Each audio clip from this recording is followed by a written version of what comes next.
I'm Mohammad Babaruddin Ahmed Siddiqui. I'm software engineer by profession. However, I have several non-Muslim friends in my community. They usually told me that you people are hypocrite as you are living in this interest-based economic system and each currency even is affected by this interest.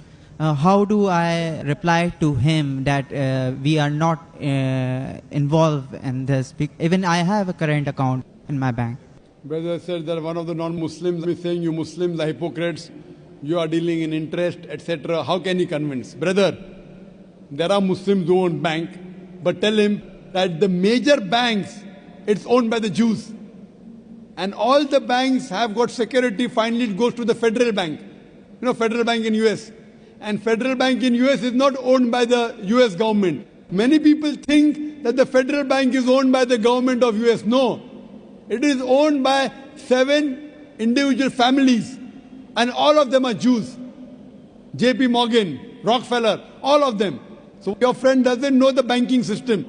He doesn't know that how it is controlled by the Jews. So the full world, interest-based banking is controlled by the Jews. But I do know that there are some Muslims who own banks, interest-based banks, which is wrong. It's haram. Tell him that the Quran says about riba in no less than 8 different places. And Allah says in the Quran in Surah Baqarah, chapter number 2, verse number 278 and 279, if you do not abstain from involving in riba, in interest, take notice of a war from Allah and His Rasul.